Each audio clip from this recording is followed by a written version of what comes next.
마가복음 7장 24절부터 보겠습니다. 30절까지 헬라인의 어린 딸이 귀신 들렸죠. 그를 쫓아내는 표적으로 당신의 신분, 여기서 이제 버려지실 신분을 증가하는 내용입니다. 한번 보겠습니다. 두로지경으로 가셨고요, 예수님이. 그리고 한 집에 들어가 아무도 모르게 하시려 하나 숨길 수 없더라. 이게 여러분들이 두 가지 다 이루어지는 거예요. 하나님 아들의 신분임을 본인은 이제 증거하려고 하시는 거고요. 하나님의 아들이심을. 그리고 숨길 수 없는 것은 복음이 땅 끝까지 또 유대 땅에 다 전해져야 된다는 약속 때문에 또한 이 일도 이루어져야 되는 겁니다. 그리고 이 사건이 숨길 수 없는 사건이 유대인에게 가는 게 아니라 누구에게도, 그 이방인에게도, 그럼 본인이 버려지는 이 사건이 누구하고도 관계가 된다는 거죠. 이방인하고도 관계가 된다는 것을 여기서 보여주고 있습니다. 놀라운 얘기죠. 사실 이건 전체 그리스도의 신분이 유대인으로서 그런 것이 아니라 바로 하나님의 자녀 속에 이미 이렇게 이방 여인도 들어와 있다는 것을 보여줍니다. 26절에 보면은 더러운 귀신 들린 딸을 둔 여자가 예수님께 왔습니다. 그런데 26절에 보면 헬라인이고 스로보니게 족속입니다. 천한 곳이죠. 진짜 지금으로 말하면 레바논 지역이라고 합니다. 자기 딸에게서 귀신 쫓아내주기를 예수님께 간구하고 예수님의 대답을 한번 보시기 바랍니다. 27절에 자녀로 먼저 배불리 먹게 할지니 자녀의 떡을 취하여 개들에게 던짐이 마땅치 아니하다.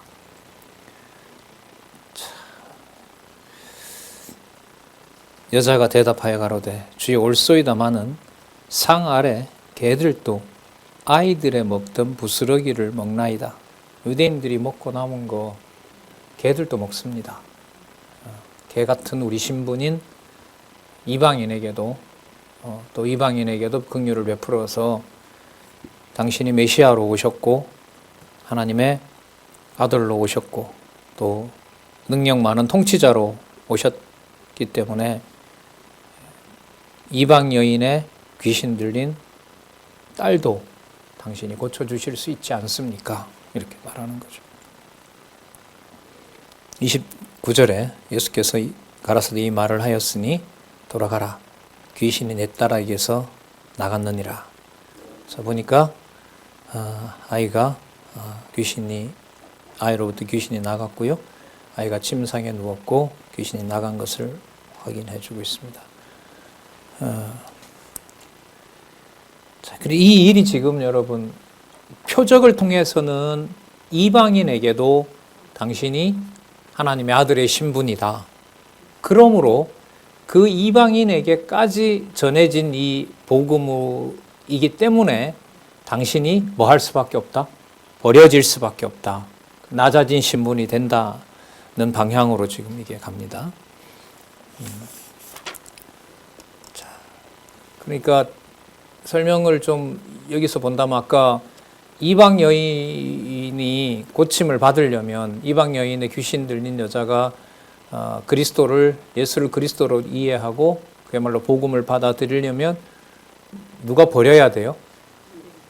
그렇죠. 유대인들이 버려야죠. 먹고 남아야 되겠죠. 그게 그 방향으로 보더라도 뭐하고 관계되냐면 낮은 신분하고도 관계가 되죠. 자, 다시 두로지경에 나와서 시돈으로 가시고요. 그 다 바닷가 지역이죠. 데가볼리 지역을 통과하여 갈릴리 호수까지, 그러니까 해변에서부터 내륙까지 예수님께서 그 범위를 넓히고 아까 이방인도 이미 들어와 있었죠. 그래서 두로와 시돈에도 32절에 보시면 귀먹고 어눌한 자를 데리고 예수님께 와서 안수해 주기를 간구합니다. 그리고 33절에 예수께서 그 사람을 따로 데리고 무리를 떠납니다. 숨기시는 거예요. 그 상황을 막 환호받고 이게 아니에요. 그리고 기이한 행위를 하세요. 손가락을 그의 양귀에 넣고 침을 뱉어요. 그리고 혀에다가 손을 대요. 요즘 이러면 근데 이게 왜 이런 게 기록되어 있을까요? 34절 보십시오. 그리고 이제 34절에 어디를 우러러? 하늘을 우러러 탄식하시는 겁니다. 그럼 아까 그 이방 여인 만났던 사건이 드로아 시돈 지방에 있는 이방인에게도 당신이 버림받으면서 이들이 나를 메시아로 아는 사건하고도 관계가 된다는 거죠, 이게. 자. 그리고 히브리 방언으로 에바다, 열리라는 뜻이죠. 35절, 귀가 열리고 혀가 이렇게 굳어졌던 것이 풀려 말이 이제 분명하게 됩니다. 그 다음 36절, 예수께서 저희에게 경계하사 아무에게라도 이르지 말라 하시되 경계할수록 저희가 더욱 널리 전파하니, 이게 계속 나오죠. 자, 그들에게는 전하지 말라고 합니다. 그러므로 당신은 하나님의 아들이고 영광 받는 것이 아니라 어떤 신분으로 가요? 낮은 신분으로 앞으로 뭐 하실? 버림받을 것으로 확증을 해 가십니다. 그게 누구 뜻으로 된다는 겁니까? 아버지의 뜻으로 된다는 겁니다. 그러나 그가 그리스도인 것은 유대뿐만 아니라 이방까지 다 드러나야 되는 거죠. 그러니까 정리를 하면 이렇게 되겠죠. 당신이 아버지의 뜻대로 와서 버림받는 아들의 신분이라는 사실을 누구도 알게 된다? 이방도 알게 된다. 그러면 이제 정리가 됩니다. 37절, 36절, 경계할수록 저희가 더욱 널리 전파하니 사람들이 심히 놀라 가로되 그가 다 잘하였도다. 귀머거리도 듣게 하고 벙어리도 말하게 한다 하니라. 여러분, 보리떡 5개와 물고기 2마리를 5,000명이나 먹이는 사건은 놀라운 사건이고,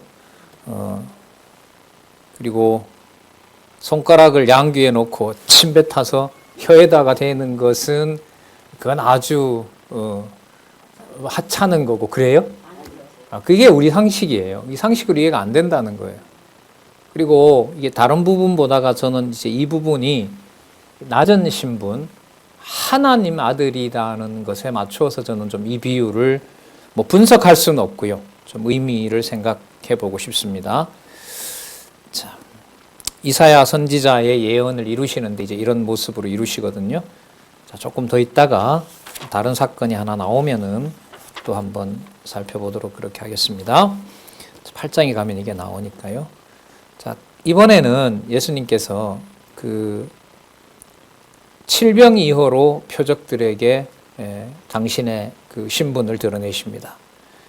여러분, 아까 예수님이 36절에 보면 그 아무에게라도 이르지 말라고 경계했죠. 그죠? 그러면 칠병이호라는 표적을 하면 돼요, 안 돼요? 그럼 내 칠병이호가 나오잖아요. 이게 뭐냐는 거예요. 그러니까 당신은 지금 이르지 말라고, 아무에게라도 이걸 이르지 말라고 경계하시면서 표적은 모든 사람이 볼 수밖에 없는 표적을 하는 겁니다. 그러니까 이 반대되는 이 상황을 우리의 어떤 생각이 아닌 누구에게로 맞춰야만 돼요, 이게. 하나님의 아들 신분에다가 맞춰야 되는 거예요, 이게. 그래서 이런 어떤 모순들이 드러나는 거죠. 예수님은 자기 모순을 행하는 자가 돼버린다는 얘기죠. 이게 설명이 안 되면은. 자, 무리를 불쌍히 여긴다 그러고요. 이게 버려지시는 것하고 관계가 되죠. 사흘이나 먹지 못했습니다.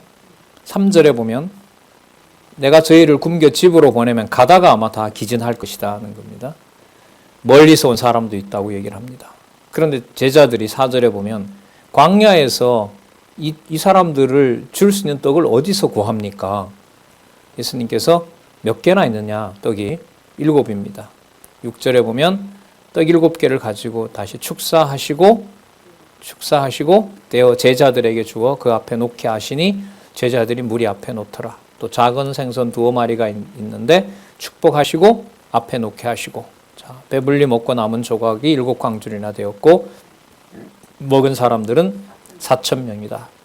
여기서 뭐 우리가 좀 설명을 한다면 계속해서 이방인들에게, 또 먼 곳에서 온 사람들에게 당신이 메시아임을, 하나님의 아들임을 지금 계속 증거한다는 내용들이 나타나죠. 그리고 여러분 아까 귀먹고 어눌한 사람들을 고칠 때 하늘을 우러러 탄식했다는 것도 나오고요. 그리고 축사를 어디에다가 하시죠? 축복 기도를 아버지께 맞춰서 하죠. 예. 그리고 내용으로 보면 이게 당신이 뭐 할 것과 관련돼요? 버려질 것과. 그러니까 이방인이 받아들인다는 이 사건이 확대되면 확대될수록 누가 완전히 버려줘야 돼요? 유대인들이 더 버려줘야 되겠죠. 그리고 사람들에게 당신이 메시아임을 알려진다는 것은 당신의 이름이 드러나면 안 돼요. 누구 이름이 드러나야 돼요? 아버지의 아들인 거죠. 아버지가 드러나야 돼요. 자, 그게 지금 연관이 되고 있습니다. 그러면 바리새인들과 서기관들에게는 이런 그리스도가 하나님의 아들이심을 믿어지게 할까요? 믿어지지 못하게 해서 버리도록 할까요? 버리도록 하죠. 그래서 그 다음에 보시면은 표적을 구하는 바리새인들과 깨닫지 못하는 제자들은 책망합니다. 그러니까 유대인을 한 묶음으로 묶어서 그들에게 깨닫지 못하게 함으로 당신을 버리게 되고 그걸 누가 먹는? 이방이 먹는. 그래서 누구 뜻을 이루는? 아버지 뜻을 이루는 게 중요합니다. 아버지의 뜻을 이루는 하나님 아들의 신분이다. 자, 그래서 그 다음 바리새인들이 표적을 구하고 그들에게 보여주지 않겠다고 하십니다. 11절에 바리새인들이 예수님을 이제 비난합니다. 그리고 시험하면서 하늘로 오는 표적을 한번 행해봐라. 자, 12절에 보시면은요, 예수께서 마음속에 깊이 탄식하시며, 여러분 이 사건을 뭐로 보는 거예요? 이들이 이렇게 악하게 자기에게 뭔가를 요구하는 것이 이들로부터 당신이 뭐 하실 것을, 버려질 것에 대한 것과 관련이 됩니다. 마음속에 깊이 탄식하시며 가라사대 어찌 표적을 구하느냐? 내가 진실로 너에게 이르노니 이 세대에게 표적을 보여주지 않잖아요. 그런데 아까 드로와 시돈으로 스로보니게 여인에게는 완전히 분명하게 자신을 보여주잖아요. 자, 그리고 배 타고 그냥 가십니다. 건너편으로 가자 그럽니다. 그리고 14절에 보면 이제 또 제자들에게 뭐라고 하시는지 보세요. 떡을 하나밖에 가져온 게 없어요. 지금 끼니 때가 다가오는데. 그런데 예수님이 뭐라고 하시냐면 바리새인들의 누룩과 헤롯의 누룩, 그러니까 종교 권력과 정치 권력자들의 누룩을 주의하라 이러는 거죠. 그러니까 그 사람들이 빵 뺏어 간다 이렇게 들은 거예요, 제자들은. 그러니까 이렇게 못 알아듣는 것이 예수님을 뭐 할 거에 대한 거죠. 결국 버린다는 것하고 관계가 돼요. 지금 마태복음에 이런 식의 구성이 없습니다.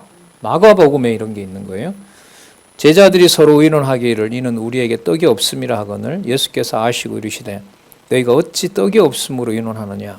아직도 알지 못하며 깨닫지 못하느냐? 너희 마음이 둔하느냐? 그렇죠. 이렇게 둔해서 이 자들이 버려야 아까 이방인 전체에게도 복음이 전해지게 되겠죠. 18절 눈이 있어도 보지 못하며 귀가 있어도 듣지 못하느냐? 또 기억지 못하느냐? 떡 5개로 5,000명을 떼어줄 때에 조각 바구니를 얼마나 모아? 12이 아니냐? 그게 떡 얘기냐? 이 미련한 사람들아. 7개로 4,000명을 떼어줄 때 몇 광줄이냐? 7개나 낫지 않았느냐? 가라사대 아직도 깨닫지 못하느냐? 이 말씀은 그렇게 깨닫지 못하는 것으로 결국은 유대인들이 뭐 할 것? 버릴 것에 대한. 하지만 니들이 악하고 로마 바리새인들과 서기관들이 악해서 그리고 너희들이 그냥 죽이려고 하니까 로마 군인들이 무서워서 유대인들이 무서워서 도망가는 그게 아니라 바로 내가 하나님의 뜻을 이루기 위해서 그렇게 한다. 그러면서 그 다음에는 소경에게는 당신이 바로 하나님의 아들임을 알려줘요. 그 다음 사건이 이게 또 나오는 거예요. 그러니까 누가 지금 계속 대조가 돼요? 이방인들과 유대인, 그리고 유대인들과 여기 보면 또 알려줄 또 소경. 그러니까 소경에게 눈을 떠서 그에게 알려주시는 것처럼 이쪽은 그것과는 달리 유대인들과 제자들에게는 뭐합니까? 책망하고 그들에게 알지 못하게 하고 그게 무슨 과정으로 이어진다? 낮아질 신분으로 간다. 소경이 밝히 보게 한 표적을 보여주십니다. 자, 벳세다, 갈릴리 북부 지역이죠. 벳세다에 이르러 보니까 소경 하나를 예수님께 데려옵니다. 그리고 예수께서 소경을 붙드시고 여기서 보세요. 또 마을 밖으로 가세요. 계속 자신을 뭐 하세요? 숨기세요. 유대인들에게는 이게 계속 숨기고요. 이방인들에게도 얘기하면서 전하지 말라고 하고요. 그러나 이방인들에게도 전해지고 유대인들이 결국은 뭐하는 버리는 그런 상황으로 갑니다. 23절 예수께서 소경의 눈을 붙드시고 마을 밖으로 나가사 여기도 보시면 눈에다가 침을 뱉어버려요.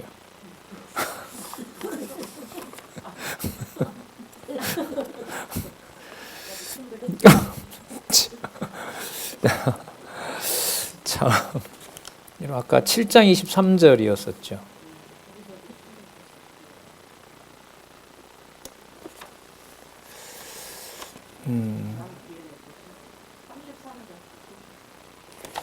잠깐만요. 8장 23절이네. 자, 침을 뱉으시며 그에게 안수하시고 무엇이 보이느냐 물으시니 물으러 가로되 사람들이 보이나이다. 나무 같은 것들이 걸어갑니다. 이렇게 얘기하십니다. 이에 그 눈에 다시 안수하심에 제가 주목하여 보더니 나아서 만물을 밝히 보는지라. 예수께서 그 사람을 집으로 보내시며 가라사대 여기도 보세요. 마을에도 들어가지 말라 하시니라. 또 자신을 숨기시죠. 그러면 이제 이게 뭐냐면 우리가 거듭 확인했지만 당신이 뭐 하실 거라는 거예요. 버려진다는 거죠. 왜 버려져요? 못 고쳤기 때문에 창피해서? 아니잖아요. 고치신 하나님의 아들로서. 그러면 여러분 아까 그 7장 23절이나 지금 8장 여기는 23절이죠. 8장 23절에 나온 이 우리가 봤을 때 뭐 무당이 하는 것과 같은 기괴한 행동을 하시는 것도 아까 여러분도 같이 얘기했지만은 7병이거나 5병이어도 그거는 입 딱 벌어질 사건이에요. 그건 사람이 절대로 할 수 없는 거죠. 마찬가지로 이것도 사람이 그야말로 접수할 수 없는 상황인 거죠. 입을 딱 벌릴 수밖에 없고 저런 일을 하지? 이런 상황이잖아요, 이게. 그러면 여러분 이 상황을 전체 하나로 모아본다면 의미가 있어져요. 누구 아들임이 분명해요? 누가 도저히 이해할 수 없는. 그렇죠. 도저히 이해할 수 없는. 마태복음인가 어디 제가 강론할 때는 침 뱉고 그 진흙을 이기고 한다라는 것을 제가 조심스럽게 흙을 통하여 빚어서 뭘 집어넣는 생기를 불어넣고 생명을 창조하는 것하고 연관을 시켰습니다. 그러면 이 그리스도가 하시는 이 일들은 당신이 이미 우리가 앞에서 살펴봤죠. 만물 하나님의 아들로서 속죄주로 오셨을 뿐만 아니라 만물을 아까 귀신도 그러잖아요. 귀신도 그러는데 흙으로 사람 병 못 고치겠습니까? 그 모든 것들이 누구의 통치 아래에 있어요? 하나님 아들인 당신의 통치 아래에 있는 거죠. 아까 귀신뿐만 아니라 전부 모든 표적들이 마가복음에서는 어디에 맞추냐면요. 본론 중간에 낮은 신분에 맞추는 겁니다. 그리고 그게 당신이 누구의 아들이다? 하나님의 아들이다. 그리고 당신이 버려지는 것이 전적으로 아버지의 아들로서 하는 일이지 그게 패배도 아니고 그게 실패도 아니다. 그걸 여러분 마가복음에서 잘 보여주고 있습니다. 그래서 아까도 말씀드린 것처럼 마가복음의 낮은 신분에 대한 이 부분의 논리적 이해는요.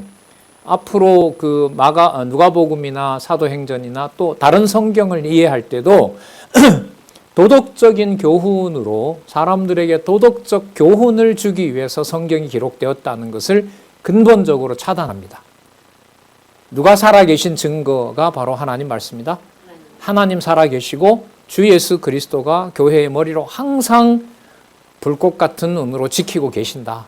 지키고 계시는 방법이 두렵게 떨리게도 하시고 기쁨도 주시고 해방도 주시고 병든 자가 죽을 수도 있고 마지막 날에 가면 다 살리죠. 마지막 날에 가면 다 살리지만 먼저 데려갈 수도 있고 더 오래 살게 할 수도 있고 그 모든 것들이 바로 교회의 머리 되신 그리스도가 하나님의 아들이라는 것을 설명하는데 저는 전포괄적인 행위가 있다고 보는 겁니다. 그러니까 하나님 아들로서의 통치자라는 게 선명하지 않으면 이 행동들은 뭐 이런 거야. 이걸 설명할 방법이 없어요. 이게 과학적으로 설명이 안 되잖아요. 그렇죠. 그 말은 상식적으로 설명이 안 되잖아요. 그러면은 여러분 물고기 5병이의 역사나 7병이의 역사나 귀신 도착하는 사건은 그건 합리적으로 설명이 됩니까? 그것도 안 되는 거예요. 그러니까 다 같은 맥락인 거죠.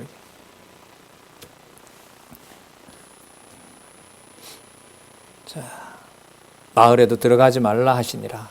그래서 믿지 못하게 해서 버려지는 내용이 여러분 8장 27절로 넘어갑니다. 자, 이제는 그야말로 지금 거듭 차단하고 말리고 알리지 말라 하시면서 하나님의 아들로서 증거를 이방인에게까지 보여주심으로 그분은 자, 유대인들에게 깨닫지 못하게 함으로 반드시 뭐 해야 돼요? 낮아질 신분이라는 것을 이제 증거합니다. 자, 그런데 놀라운 얘기는 10장 46절부터 낮아지실 것이라는 예언이 아버지의 아들임으로 무슨 신분으로 간다? 높은 신분으로 간다. 아, 이 논리적 연결성은 놀랍습니다. 보면 볼수록. 자, 보겠습니다. 버림받은 사실을 증거하는 내용 보겠습니다. 버림받은 신분을 가르치시는데요. 먼저 나오네요. 이제 버려져 죽었다가 살아날 신분을 밝히며 권하여 가르칩니다. 7190 교재요. 7190 8장 27절에서부터 38절. 자, 버림받을 사실을 이제 증거하시는데 예수님이 제자들을 하고요. 가이사랴 빌립보에 갔습니다. 그리고 가시는 길에 물어요. 야, 나를 누구라 하느냐? 세례 요한이라고도 하고요. 엘리야라고도 하고 선지자 중 하나라고도 합니다. 그럼 너희들은 나를 누구라 하느냐?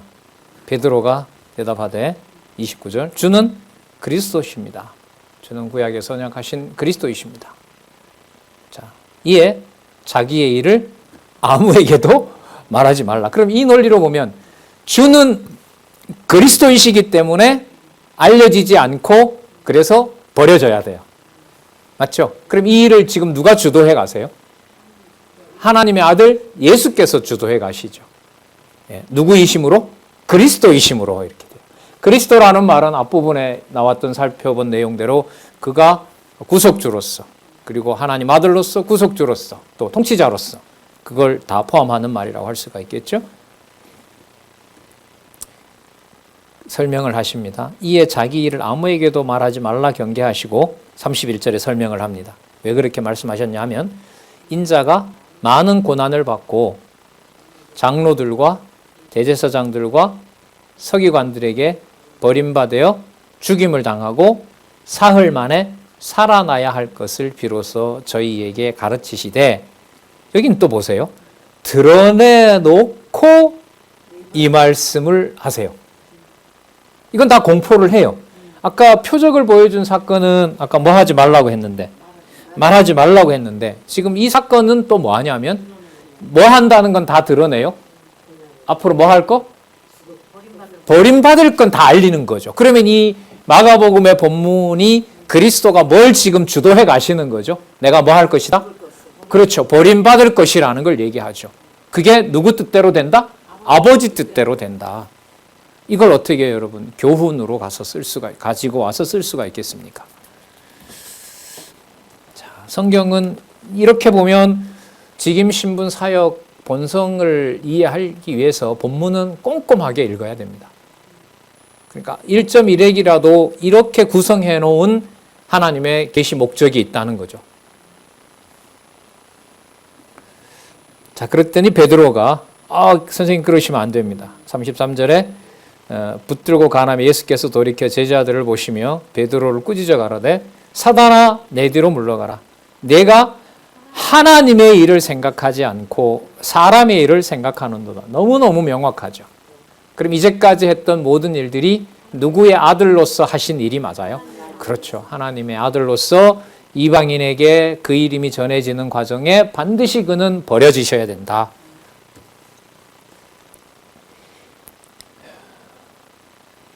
그리고 또 34절에 나를 오려고 한다면은 자기를 부인하고 자기 십자가를 지고 나를 쫓아야 된다.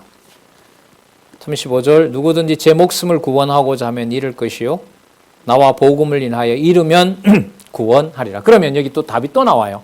당신이 예수님이 하나님 아들로서 버리는 것은 죽는 겁니까? 높아지는 겁니까? 그렇죠. 이게 답이 또 나오는 거예요. 그래서 이게 10장 46절로 이어지는 높은 신분으로 가는 내용들이 후반부에서 다져지는 거예요, 이게. 그러니까 어떤 한 부분에, 잘 띄워주셨는데, 이 부분이 또 뒷부분으로 가면서 이게 어디와 연결이 되냐면, 높은 신분으로 가는 사건하고 관계가 돼요. 그러니까 본 내용 속에서 이어질 때는 낮은 신분으로 이어지는데, 뒷부분에 가서 내용들을 모았을 때는 이게 여기에 머무는 게 아니라 다음 주제인 높은 신분으로 간다는 거예요. 성경 구조가 그렇게 되어 있어요. 자손 언약 성취 섭리, 땅 언약 성취 섭리, 통치 언약 성취 섭리 뿐만 아니라 대선지서, 소선지서의 성경 구조로 이해를 할 때 그런 구조로 되어 있습니다. 그래서 어떤 사건을 숫자로 보면 여기로 보면 3 이럴 때는 앞부분하고도 관계되지만 그 다음으로 넘어가는 연결고리니까요. 단락에서 양쪽 가로 제일 마지막 이런 부호들이 나올 때는, 숫자들이 나올 때는 신경을 많이 써야죠.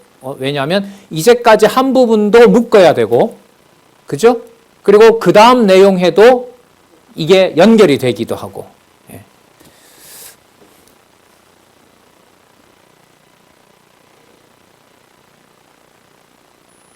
자, 36절에 사람이 만일 온 천하를 얻고도 제 목숨을 잃으면 무엇이 유익하리요?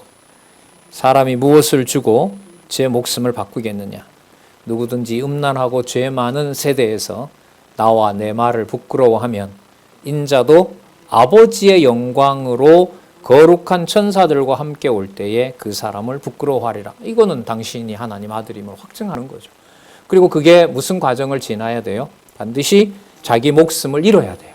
자기 목숨을 잃어야 가능한 일입니다. 자, 이 사건을 예수께서 놀라운 표적보다가 더 위대한 사건으로 보여주는 것이 바로 예수님의 변형 사건입니다. 변형 사건입니다. 표적이기도 하죠, 물론. 그러나 다른 어떤 표적과는 달리 바로 시공과 공간을 뛰어넘는 사건을 보여주십니다. 자, 9장 1절.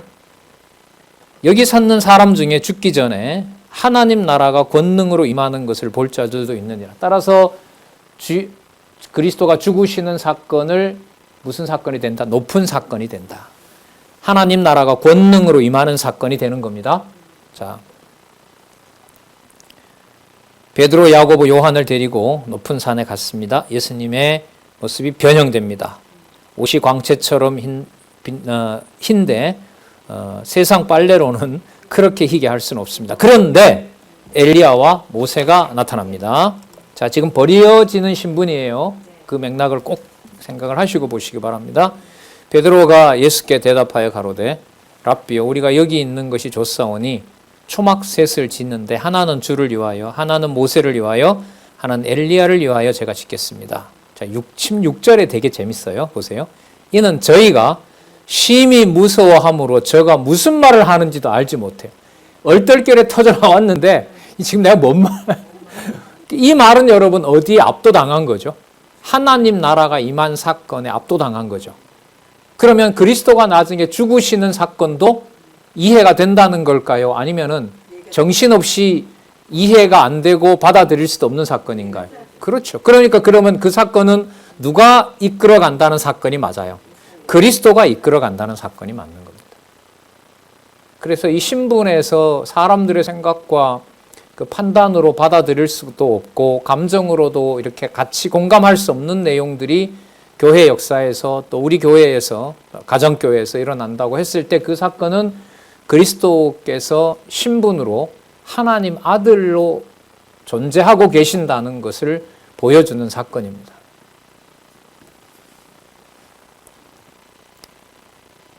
7절 마치 구름이 와서 저희를 덮으며 구름 속에서 소리가 나되 이는 내 사랑하는 아들이니 너희는 저희 말을 들으라. 저희 말을 듣는 게 지금 무슨 말 듣는 거죠? 내가 버려진다, 죽는다. 그러면 그게 아버지의 아들이 해나가는 일인 겁니다. 그리고 아버지가 나타나셔서 하는 말은 그 일은 내가 하는 일이고 내 아들만 그 일을 할 수 있는 일이다. 그리고 갑자기 다 사라지고 오직 예수님만 그 자리에 남습니다. 자, 예수님께서 뭐라고 하시냐면요. 9장 9절에서부터 13절 보시면 저희가 산에서 내려올 때에 예수께서 경계하시되 인자가 죽은 자 가운데서 살아날 때까지는 본 것을 아무에게도 이르지 말라. 저희가 이 말씀을 마음에 두며 서로 문의하되 죽은 자 가운데 살아나는 게 뭐지? 그런 적을 본 적이 없으니까요. 근데 사실 예수님의 어떤 다른 행정으로 보면 죽은 자를 살리는 걸 봤죠. 그런데 죽은 자를 살리는 걸 봤다 하더라도 예수님이 그렇다면 죽는다고는 상상이 될까요? 안 될까요? 안 되는 거죠. 죽은 자를 살리는 능력은 있는 분이기 때문에 그분이 죽으시면 안 된다고 생각하죠. 네. 자, 죽은 자 가운데 살아나는 것이 무엇일까 하고 예수님에게 물어요. 자, 예수님께 묻습니다. 왜 서기관들이 엘리야가 먼저 와야 한다고 합니까? 그리고 이 말은 뭐냐면 아직 엘리야가 안 왔다면, 엘리야가 오지 않았다면 예수님은 죽을 필요가 있어요, 없어요? 없어요. 메시아, 그리고 또 이게 메시아로 오신 사건이 부정이 돼요. 왜요? 메시아가 오기 전에는 누가 먼저 와야 되니까? 엘리야가 먼저 와야 되기 때문에. 자, 12절. 엘리야가 과연 먼저 와서 회복하였거니와 어찌 인자에 대하여 기록하기를 많은 고난을 받고 멸시를 당하여야 하였느냐. 자, 그러나 내가 너희에게 이르노니 엘리야가 왔다. 기록된 바와 같이 사람들이 그를 임의로 자기들이 하고 싶은 대로 대우하지 않았느냐. 그래서 세례 요한이 그렇게 참수되는 순교를 당한 거죠. 자, 그렇다면 아버지가 아까 아들이라고 했고 그 말을 들으라고 했던 말 그대로 엘리야가 왔다면 나도 세례 요한의 죽음처럼 나도 뭐 할 것이다? 버려질 것이다. 자, 그리고 임의로 대우하는 바로 이 세대가 버리지만은 그 다음에 여러분 제목 또 보세요. 표적을 또 보여주세요. 그러면 누구 아들임을 다시 또 증명하는 거죠. 그렇죠. 하나님의 아들임을 또 증명하는 거예요. 어떤 표적인가 볼까요? 귀먹고 벙어리 된 귀신을 쫓아내는 표적입니다. 자, 그리고 아까 그 제자들이 다 가지 않았죠. 3명만 데려갔고 나머지가 있었고 그들이 귀신을 쫓아낸다고 했는데 못 고쳤어요. 자, 그리고 예수님 오는 걸 보고 심히 이제 놀라면서 합니다. 그러면서 17절에 무리 중에 하나가 대답하되 선생님 벙어리 귀신 들린 내 아들을 선생님께 데려왔나이다. 귀신이 어디서든지 저를 잡으면 거꾸로 거품을 흘리며 이를 갈며 그리하여 파리하여 가는지라. 황폐화시키는 거죠, 귀신이. 내가 선생의 제자들에게 내어 쫓아달라 하였으나 저희가 능히 하지 못하더이다. 능히 하지 못하는 것과 예수님은 아까 누구 아들임을 하나님이 확인해 줬어요? 하나님 아들임을. 그러니까 이게 확인이 되는 거죠. 이게 대비가 되는 거죠. 그 제자들이 못하는 사건으로 예수 그리스도가 하심으로 하나님의 아들이고 하나님의 아들은 반드시 뭐 해야 된다? 버려진다는 사실을 이루신다는 것하고 또 연관이 되는 겁니다.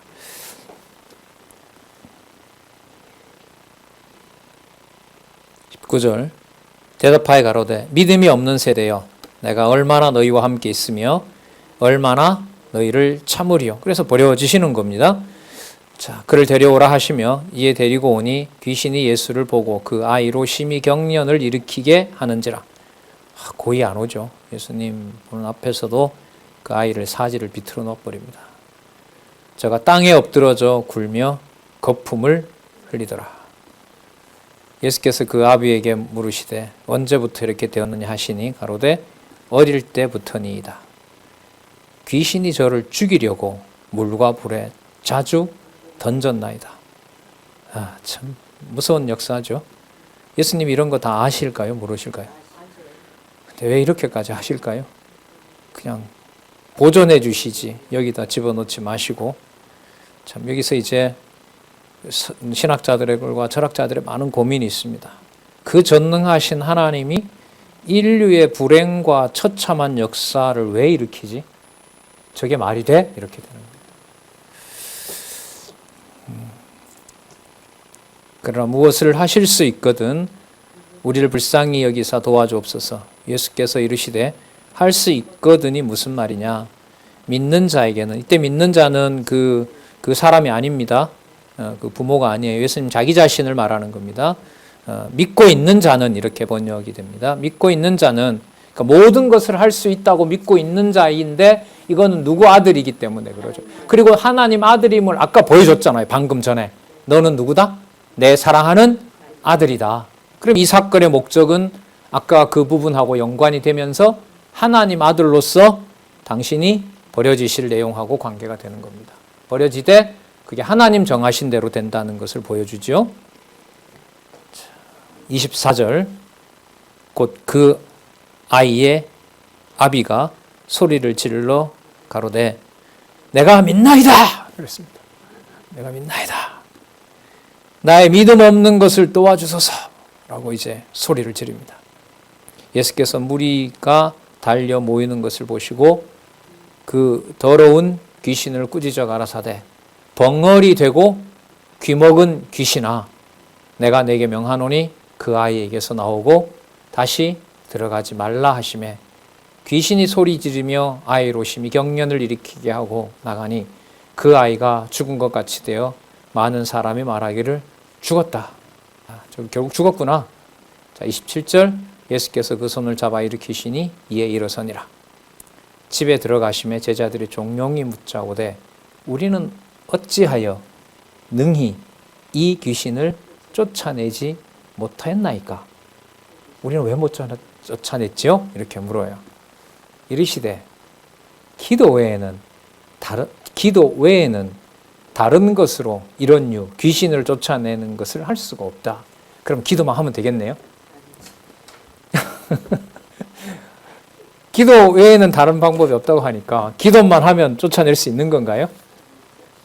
그럼 여러분 이게 일단은 뭐 하실 내용이냐 하면 본인이 버려지실 내용하고 관계돼요. 이제 버림받을 사실하고 관계가 되거든요. 자, 그럼 이때 기도는 아까 23절에 나왔던 대로 믿는 자에게라는 말은 누구의 아들로 믿고 있는 자예요? 하나님 아들로 자신을 믿고 있는 자예요. 아셨어요? 그러면은 제자들은 하지 못하는 일을 예수님이 당신이 기도 외에는 다른 걸 이룰 수가 없다는 말은 당신이 누구의 아들로서 구한 것이기 때문에 이게 가능했다는 겁니까? 하나님의 아들로서 당신이 기도한 거기 때문에 이 일이 이루어졌다. 따라서 결론은 내가 누구임을 증거한 것이다. 하나님의 아들이고 더 나아가 내가 뭐 할 것이다? 버려질 것이다 라는 사실을 하나님의 정하신 뜻대로 된다는 것을 바로 귀먹고 벙어리 된 귀신을 쫓아내는 표적으로 보여준 겁니다. 그래서 이거 따라 하시면 안 됩니다. 나중에 성령께서 오셔서 말할 수 없는 탄식으로 성도들을 위하여 간구하면서 하나님이 정하신 뜻을 구하게 하는 거죠. 그래서 여러분 이 기도를 이해하실 때는 조금 전에 아까 23절 있죠. 23절하고 연관을 시켜야 됩니다. 그리고 증거 목적이 믿고 있는 자, 그리고 하나님이 아까 선포를 하셨죠. 예수는 누구라고요? 내 사랑하는 아들이라고 한 겁니다. 그리고 그 얘기를 하실 때 밑에서 제자들은 귀먹고 벙어리 된 자를 고치고 있었어요? 못 고치고 있었어요? 못 고치게 하신 거죠. 그리고 예수님께서 오셔서 고치셨어요. 왜 고치셨냐 하면 하나님이 아까 뭐라고 그러셨어요? 내 사랑하는 아들이라고 하셨기 때문에. 그럼 예수께서 기도하신 것은 당신이 누구의 아들로서 하신 거죠. 하나님의 아들이심을 확증하여서 기도하시고 그래서 귀먹고 벙어리 된 귀신을 고쳐주시는 겁니다. 고쳐주신 겁니다. 그래서 기도 외에 다른 것으로 이런 유가 나갈 수 없다라고 하는 말은 당신이 하나님 아들로서 구한 것 이것으로만 귀신 들린 자를 고칠 수가 있다. 따라서 나는 누구의 아들이다? 하나님의 아들이고 내가 지금 죽는다고 하신 것은 누구 뜻대로 죽는 것을 말한다? 아버지 뜻대로 죽는 것을 말한다. 그래서 제자들은 이제 뒤에 가면 예수님 죽는다고 자꾸 얘기하니까 두려워서 감히 묻는 자가 없더라 이렇게 됩니다. 그러니까 누가 받아낼 수 없는 사건이에요. 그리스도가 죽는 사건은 인간이 받아낼 수가 없어요. 그걸 받아낼 수도 없는데 예수님처럼 낮아지라고 해서도 안 되죠. 당신이 좀 참아라. 당신이 많이 배웠으니까 좀 참아야 되지 않느냐. 이런 말들이 성립할 수가 없는 겁니다. 자, 요 기도 내용요. 설명을 본문의 흐름을 따라서 설명을 할 수가 있다는 것을 다시 강조를 드립니다. 자, 그 다음에 아까 설명드렸던 내용이 이제 나옵니다. 그곳을 떠나 갈릴리 가운데로 지날 때 예수께서 또 나와요. 아무에게도 알리고자 아니하시나니 이는 제자들을 가르치시며 또 인자가 사람들의 손에 넘기워 죽임을 당하고 죽은 지 3일 만에 살아나리라는 것을 말씀하시는 용거더라. 자, 제자들에게는 뭐해요? 가르쳐 주세요. 사실 가르쳐 주지만 이들도 사실 다 예수님을 버리게 되죠. 그리고 예수님이 참 이건 거죠. 이들에게만 가르쳤으니까 이들은 남아야 되잖아요. 그죠? 우리 생각에는. 그러나 이들에게 전하는 것은 뭐냐면 당신이 아까 제자들 3명을 데리고 보여주신 것처럼 누구 아들임을 증거하는 게 목적이니까. 그렇죠. 하나님 아들을 증거하는 목적이기 때문에 수많은 사람들에게 자신을 드러내는 것이 아닌 거죠. 그리고 드러내지 않고 그가 그리스도임을 인정받지 않아야 그 다음에 보면 사람들의 손에 넘기고 뭐 하게 됩니까? 죽게 되고 그 다음에 이제 높은 신공과 관련해서 죽은 지 3일 만에 뭐 하게 된다? 살아나게 된다는 것. 이 사실과 연관이 되죠. 그래서 이 마가복음 다른 부분도 그런데요. 이 마가복음의 이 구조 속에서 본문에 있는 핵심적인 내용들을 그 개념들 속에서 하나님의 아들이심을 하나님의 아들임으로 하나님의 뜻대로 버려진다는 것을 확인해야 하는 일이 매우 중요합니다. 이 표현들이 마태복음이나 누가복음에 있는 것하고는 다릅니다. 물론 그쪽 부분도 마찬가지고요. 자, 32절 그러나 제자들은 이 말씀을 깨닫지 못하고 묻기도 무서워하더라. 그러니까 누구 뜻대로 버려지는 거예요? 그래요. 맞아요. 그러니까 그러면 예수님 돌아가셔야 되겠습니다. 이 말을 해요? 못해요. 누구 마음대로 누구 뜻대로 누가 상상하던 대로 안 되는 거죠. 인간들이 상상하던 대로 안 되는 거죠. 도저히 상상할 수 없는 일을 아버지의 뜻으로 지금 그리스도가 성취해 가고 계시는 겁니다.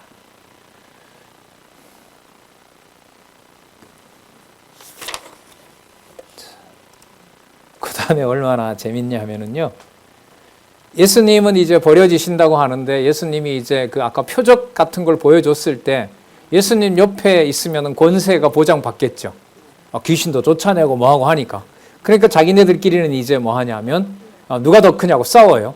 그러면 싸우는 것 자체가 싸우는 이 행위가 기록되어 있는데 이게 예수님이 버려지는 것하고 관계가 있을까요? 없을까요? 이들이 싸운다는 말은 그리스도가 죽는다는 거예요? 죽지 않는다는 거예요? 아니 내가 어떤 자리 더 높은 자리에 가야 된다는 거 싸우는 것은 예수님이 죽는다는 거예요? 예수님이 안 죽는다는 거야? 안 죽고 왕 된다는 얘기 아닙니까? 그러나 하나님은 하나님의 아들로서 죽으셔야 된단 말이죠. 버림받아야 된다는 말이죠. 그러면 제자들의 싸우는 이러한 미련한 행위가 반대로 누가 반드시 죽을 수밖에 없는 사건을 보여주게 되죠. 그리스도가 죽을 수밖에 없는. 당신네들은 어떻게 생각하지만은 안 죽고 우리가 좌우편에 권세 얻는다. 이걸 가지고 싸우는데 그 사건과 그 인간들의 바람과는 다르게 하나님은 자기 아들임으로 뭐 하셔야 된다? 버려야 된다. 자, 그래서 이 사건에서 제자들의 행위와 그리스도의 행위가 반대되는 것처럼 보이지만 바로 그들의 그 행위를 통해서 자, 본문에 그 답이 나옵니다. 자, 볼게요. 가버나움에 갔는데 가버나움에 서로 토론합니다. 너 뭘 그렇게 열심히 얘기하느냐 했더니 예수님이 알아버렸어요. 34절에 저희가 입을 싹 닫아버립니다. 이는 노중에 서로 누가 크냐 하고 쟁론하였습니다. 예수께서 앉으사 12 제자를 불러서 이르시되 아무든지 첫째가 되고자 하면 뭇사람의 끝이 되며 뭇사람을 섬기는 자가 되어야 하리라. 그럼 그들이 왜 싸우게 했을까요? 높은 자가 되려고 하는 자는 나처럼 뭐 해야 된다? 낮아져야 된다. 이걸 설명하기 위해서 제자들이 서로 자리 두고 싸우게 된 상황이 기록되어 있는 겁니다. 36절 어린 나이 하나를 데려다가 그들 가운데 세우고 안으시며 제자들에게 이르시되 누구든지 내 이름으로, 내 이름은 아버지 아들의 이름인 겁니다. 내 이름으로 이런 어린 나이 하나를 영접하면 곧 나를 영접함이요. 누구든지 나를 영접하면 나를 영접함이 아니요 나를 보내신 이로. 그러면 낮은 신분에 의한 당신의 성취 사건은 누구 증거로 끝납니까? 나를 보내신 누구? 하나님. 하나님의 아들 1장 마가복음 1장 1절에 하나님의 아들 예수 그리스도의 복음의 시작이라는 것하고 관계가 됩니다. 자, 그러면 여러분 지금 읽었던 내용에 보면 첫째가 되고자 하면 끝이 되고 그리고 뭇사람을 섬기는 자가 된다는 내용이 나왔잖아요. 이건 이제 버림받는 것하고 관계되죠. 예. 그리고 그 버림받는 자가 결국은 그가 하나님이 버린 것이 아니라 그가 장차 무슨 신분이 된다? 높은 신분이 된다는 사실이 9장 여기 보세요. 38장부터죠. 다음 시간 여기부터 하잖아요. 여기 보세요. 9장 38장에서부터 10장 45절까지 버림받는 그 결국이 저주받아 이 땅 사람들에게 그냥 목숨을 빼앗긴 것이 아니라 이 사건이 앞에 보여준 것처럼 아까 누구를 증거한다고 그래서 예수님께서 나를 보내신 이를 영접하는 거라고 했고 아까 8장에서 변화산에서 누구의 아들이다?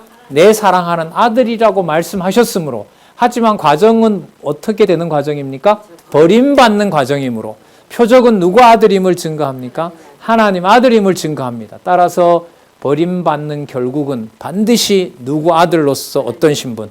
하나님 아들로서 높은 신분으로 연결이 됩니다.